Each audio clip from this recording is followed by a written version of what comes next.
Hey guys, yep, back in the garage again. I got a few things I want to do, if I can get to them. I ain't guaranteeing nothing with this video, but I have a bunch of viewers been on other videos saying to put an inertia switch. I got new teeth, so you gotta understand that I'll be talking a little weird, but until I get used to them. But I've been needing to put an inertia switch into the car, and I got one. I wasn't thinking back when I built the car, when I put the electric fuel pump in, that if I got into an accident, that the fuel pump would be continuously running, and if it sprung a leak, catch fire, that would not be good. Would not be good. And if I was knocked out in the process of the accident, not good. So for about 20 bucks, I think it was, I ordered one. I'm going to show you what these things do. So hang around. We'll make a little video of how this thing works, and then I'm going to try and get it into the car. I got a few other projects I got to do, so we'll see how the day goes. But hang around, and yeah, let's jump into it. What comes in the box? Comes in a box. China. Chinesium. But comes in the bag. The bag's in the box. Where you get the switch, your plug lead,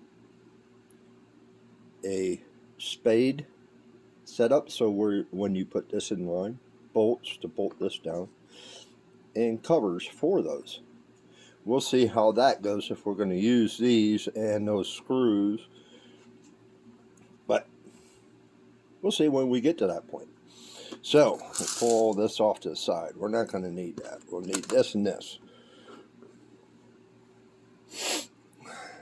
So the way an inertia switch works, let me pull this cap off. Well, we'll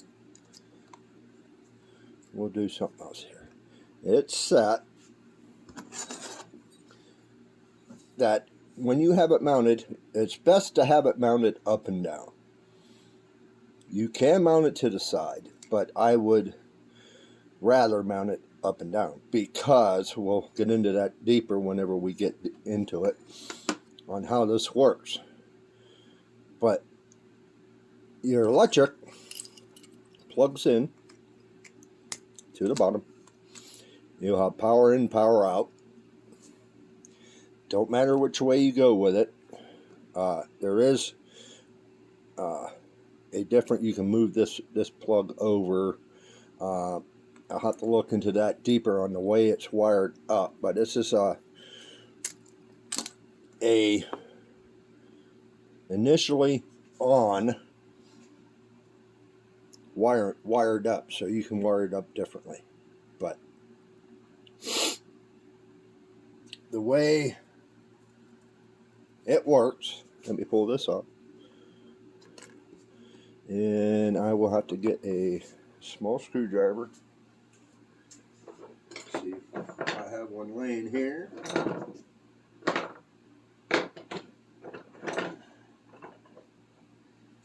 It's not small, but it should work. I'm going to pull this cap off just so you can see a little bit better on how these, I don't want to break it.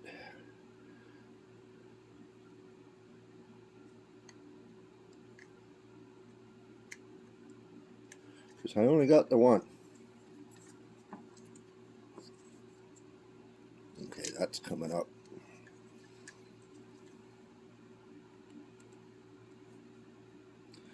There we go. We'll pull that off. And that spring sprung. Maybe I shouldn't have done that. Okay, I'm messing shit up here. I'll get that back in when I go to put it back together. But initially, this sits with a spring like so, straight across the switch. This is what makes your connection between these two connectors. There's one on that side and one on that side. When it is pushed down, the spring holds it in place. I don't want to lose stuff, so I'm going to set this spring and this over here. I'm hoping I can get it back together the way it should go together. But initially what happens is whenever you have an impact, this ball bearing is held in place with a small magnet. As you can see, I can turn it upside down. It does not fall out. So when you have this attached to your firewall, it's best to have it up and down. The lid, it's kind of like a funnel. It funnels it back down into to hold it in place. Once you make an impact, that ball jumps up, bounces upward, and hits that spring, like I said, which is initially straight across, flat. It bounces up and pulls the edges inward away from these contacts, so it disconnects the electrical flow in and out.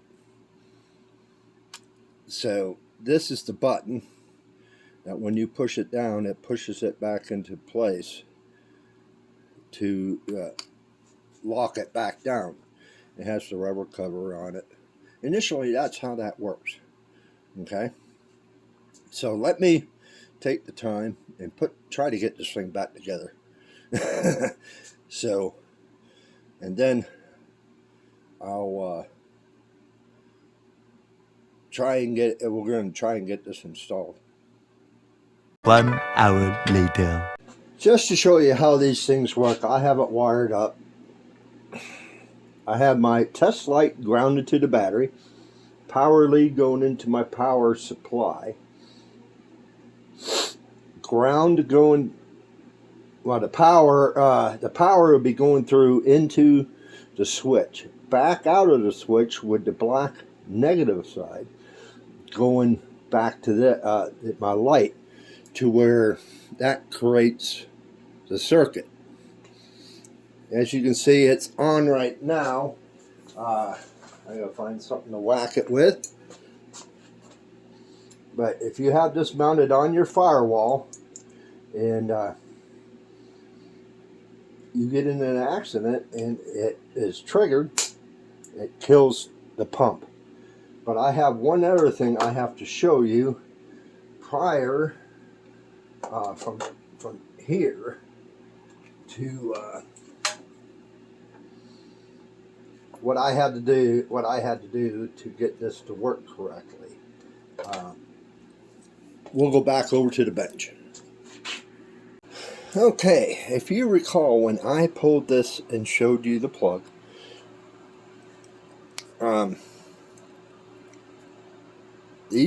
this wire was in the middle, but the green wire was in the middle. What that makes it a normally open circuit, which you don't want, because when I hooked it up to the switch, it was activated with the button down. It was making connection. I wasn't getting electricity through for some odd reason. And then whenever I tapped the side of it, it opened the circuit and I got electricity. We wanted that the other way around, because there's normally 3 pins I wasn't going to tear this back apart again because I had a hell of a time getting that spring back in there.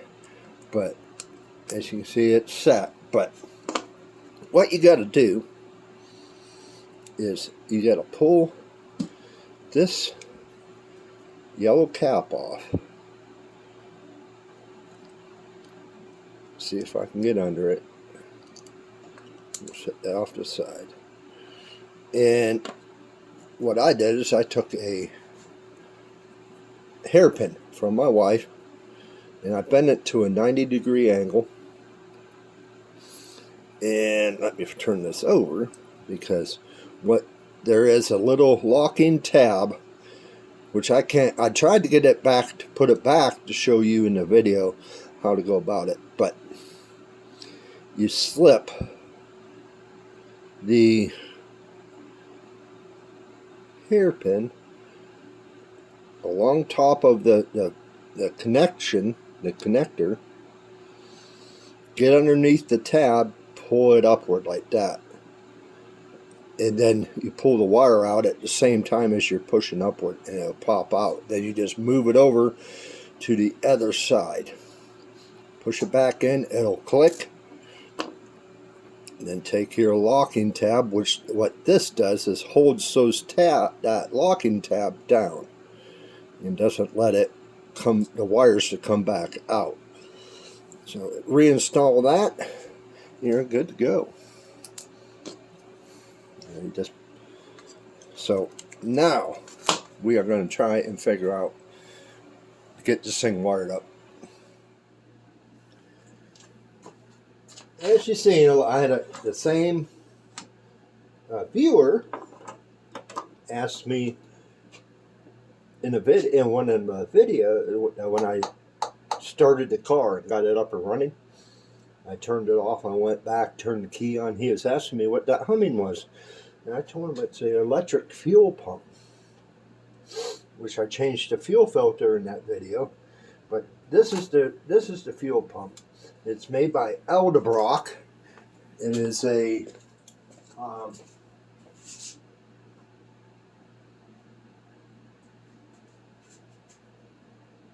2.5 to 3 PSI pump. Got it at I think it was O'Reilly's, model number 17303. So if you're interested, I have not had an issue with pressure whatsoever. It has never overflowed my carburetor. But the way I have it wired up, I have the hot lead run to key power, so whenever you turn the key on, it turns on.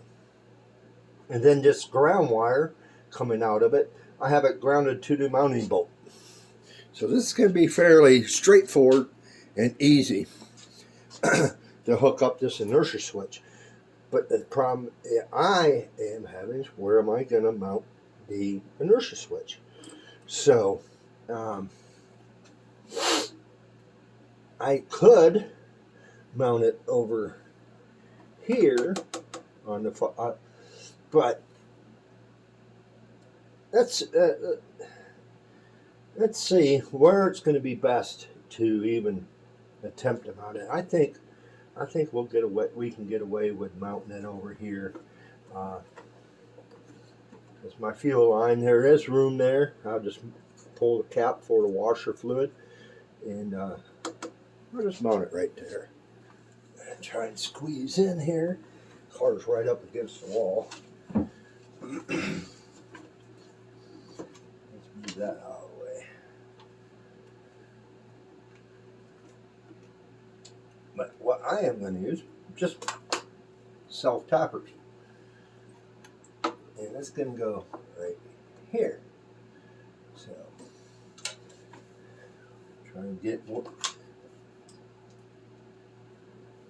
these started.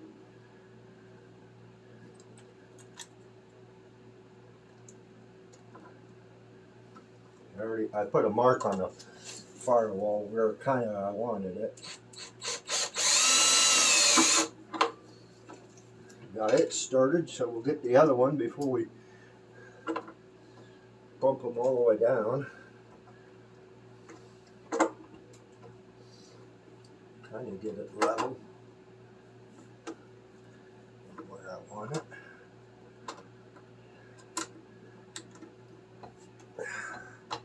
Maybe.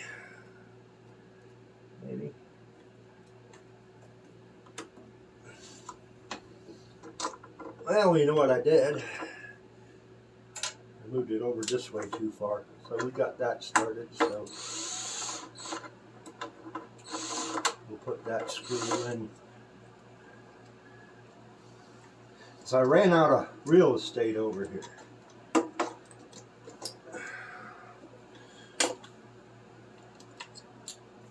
There we go. Come on. Put it in that side. Put it right back in that same hole.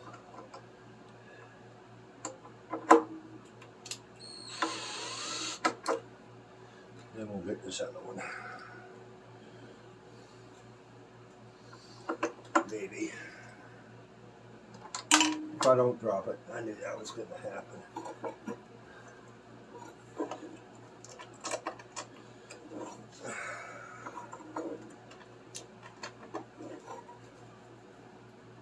Oh, where the hell did it go?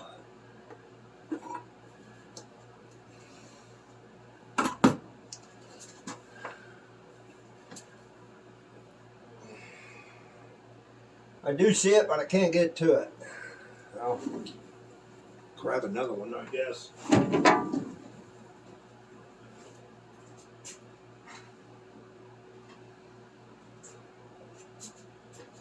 I'll have to get my magnet out to get it. It slipped up underneath the starter solenoid.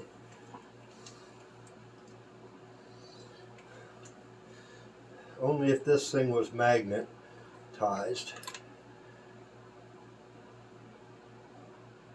There we go.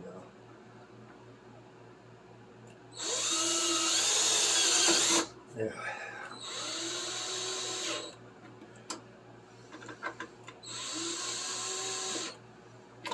Good spot. Good spot. You reach right in and hit the button. Okay. Now the wiring. Now what I am going to do is the ground. Cut the ground. Do not cut the power lead. This is just going to create to go to ground, because there's not a fuse in line. There is a fuse in line for the fuel pump, but not that. So I am going to cut it right in half.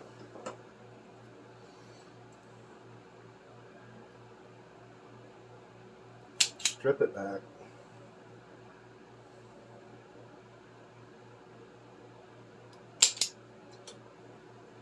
Then get my connectors.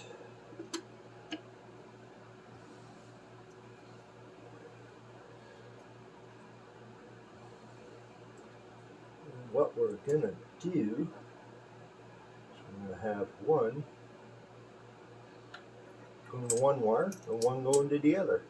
This is the female, and that don't matter which wire you go to.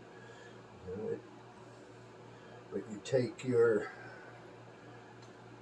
male, so it'll fit over top your female, and run your wire through it. Could have done that before I nipped them, but I didn't. Make it harder on myself. Lay that in place. Where's my crimping tool?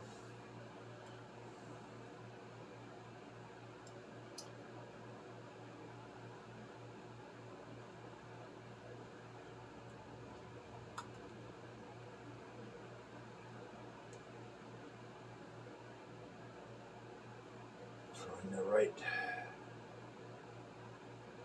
setting here.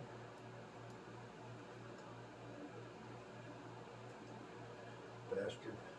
Go down in there.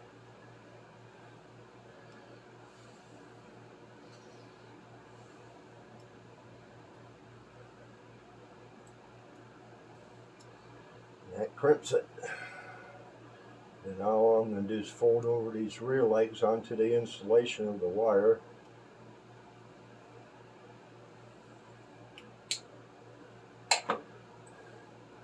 She's on there. Pull my cover up.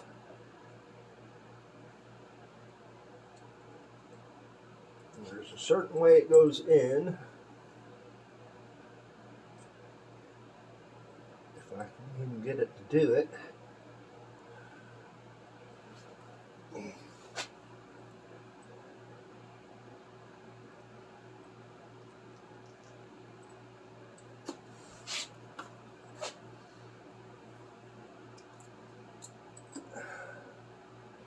I should have brought a light with me, I guess, huh?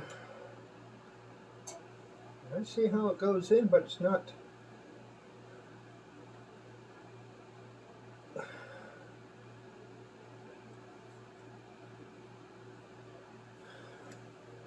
It's not cooperating. Probably hear it from you guys. Oh, you're doing it goddamn wrong. Yeah, whatever.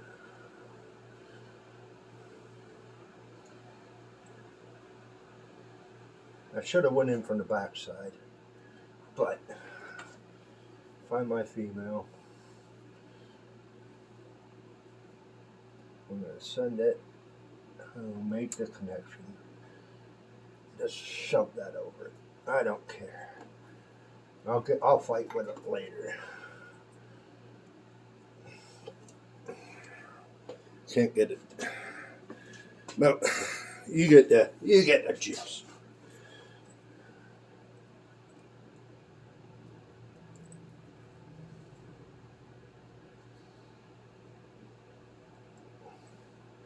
Yeah, I'll have to fight. I'll fight with that off camera. Probably have to redo it, but I don't care. I don't care. You might care, but I don't care. So maybe we'll do this one.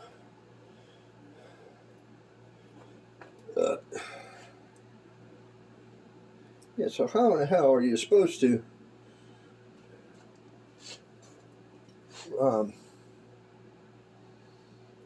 when you push that in to clip the wire,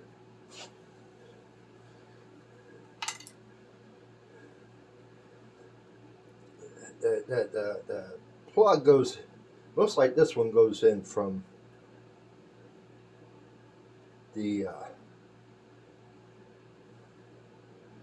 same direction.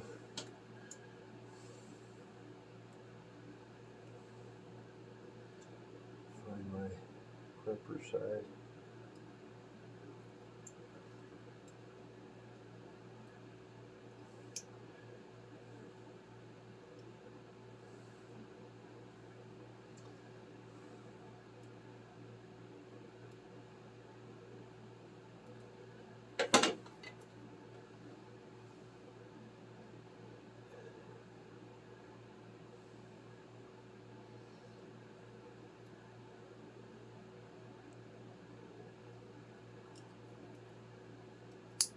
See, that one worked good.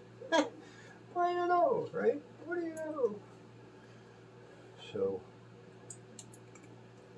okay, now we're going to test it. All right, I tightened down the battery. We got juice connection.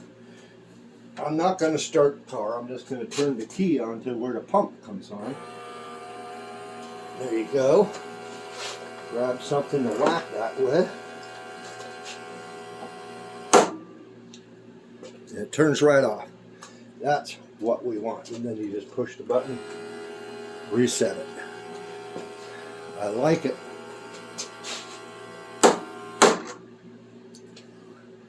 Safety. Yep, I like it. Now I'll just tuck the wires somewhere, tape them up, get them out of the way, and we are done with that project.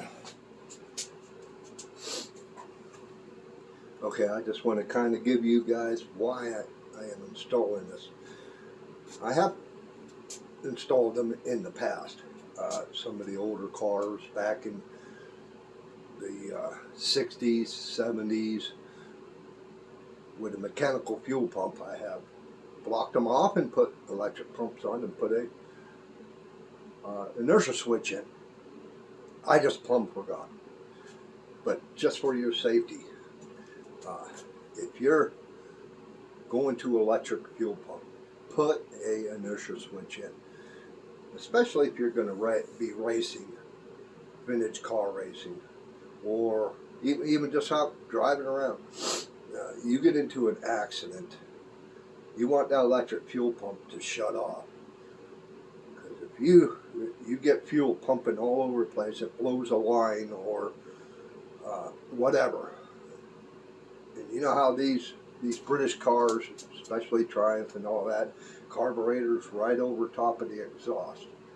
So just do yourself a favor, spend an extra little money, order yourself one, and put one in.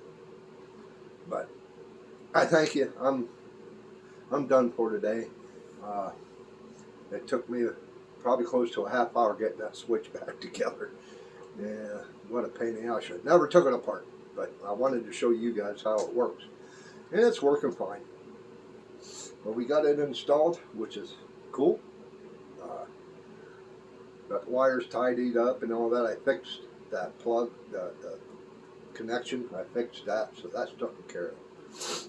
And but just to give you an idea of that, yes, I did put the inertia switch in. That viewer and a few other guys on some of the Facebook groups and Reddit and all that center said put one in. And so I did.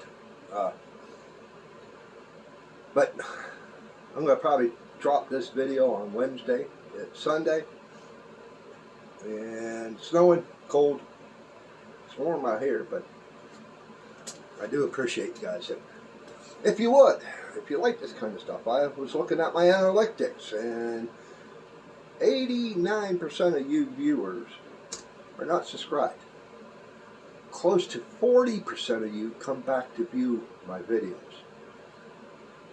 So why aren't you subscribed? It'll let you know that I posted a new video. The algorithm lets you know, and it helps me out.